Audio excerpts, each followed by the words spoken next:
Assalamualaikum warahmatullahi wabarakatuh. Perkenalkan, nama saya Dian Nuria Safitri dengan NIM 19102244034 dari Prodi Manajemen Pendidikan kelas A. Di sini saya akan menjelaskan tentang bab 7, yaitu pengantar pemrograman algoritma untuk memperbaiki nilai dari matkul transformasi digital yang diambil oleh Bapak Didi. Yang pertama yaitu ada pengertian algoritma, yang kedua ada notasi algoritma, yang ketiga ada konstruk dasar algoritma. Pengertian algoritma menurut KBBI yaitu atau Kamus Besar Bahasa Indonesia adalah sebagai berikut: 1. Prosedur sistematis untuk memecahkan masalah matematis dalam langkah-langkah terbatas. Yang kedua, urutan logis pengambilan keputusan untuk pemecahan masalah.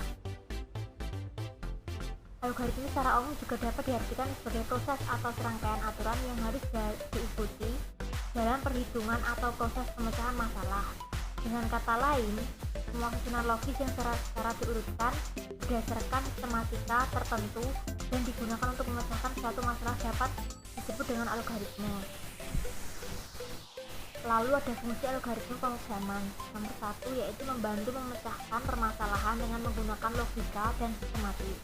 Nomor 2, memudahkan dalam membuat sebuah program untuk masalah tertentu. 3, mampu menyelesaikan suatu permasalahan yang sama berkali-kali. Nomor 4, memudahkan membuat program yang lebih rapih dan terstruktur sehingga lebih mudah dipahami dan dikembangkan.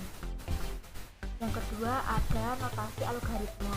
Notasi algoritma merupakan cara atau bentuk membuat sebuah algoritma atau menuliskan algoritma. Notasi algoritma bukan merupakan notasi bahasa pemrograman. Dalam notasi algoritma terdapat 3 susunan, yaitu ada deskriptif, pseudokode, dan diagram alir atau flowchart. Deskriptif yaitu notasi algoritma deskriptif dilakukan dengan cara menuliskan instruksi-instruksi yang harus dilaksanakan dalam bentuk uraian kalimat deskriptif dengan menggunakan bahasa yang jelas dan tidak ambigu. 2. Ada pseudokode merupakan cara penulisan algoritma yang menyerupai bahasa pemrograman. Pada umumnya notasi pseudokode menggunakan bahasa yang mudah dimengerti secara umum dan juga lebih ringkas daripada notasi algoritma deskriptif. Nomor ketiga ada flowchart. Flowchart merupakan penulisan algoritma dengan menggunakan notasi grafis. Flowchart atau diagram alir adalah bagan dia memperlihatkan tahapan dari suatu program dan hubungan antar proses serta pernyataannya. Dalam flowchart yaitu ada beberapa simbol. Terminator yaitu untuk memberikan keterangan menunjukkan permulaan start atau akhir stop dari suatu proses. Yang kedua ada garis alir, flow line, yaitu untuk menunjukkan menghubungkan antara simbol yang satu dengan simbol yang lain. Yang ketiga ada persegi 6, simbol yang digunakan untuk mempersiapkan penyimpanan di dalam storage. Yang ketiga ada proses atau persegi 4, persegi panjang, simbol yang digunakan untuk menunjukkan kegiatan yang dilakukan oleh komputer. Yang ke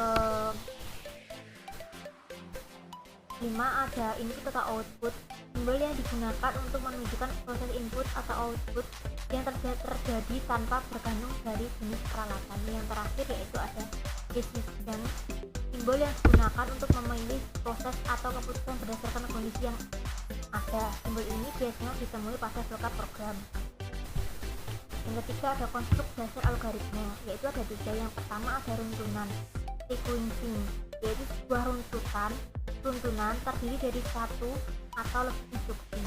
Setiap instruksi dikerjakan secara berurutan sesuai dengan urutan penulisannya, yakni sebuah instruksi dilaksanakan setelah instruksi sebelumnya telah selesai dilaksanakan.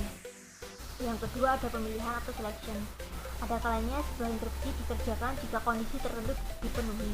Kondisi adalah persyaratan yang dapat dinilai benar atau salah. Yang terakhir atau yang ketiga ada perulangan atau repetition, yaitu pengulangan digunakan untuk menjalankan satu atau beberapa pernyataan banyak beberapa kali. Sekian penjelasan yang dapat saya sampaikan, kurang lebihnya saya mohon maaf. Semoga bermanfaat, tetap stay safe dan healthy. Wassalamualaikum warahmatullahi wabarakatuh.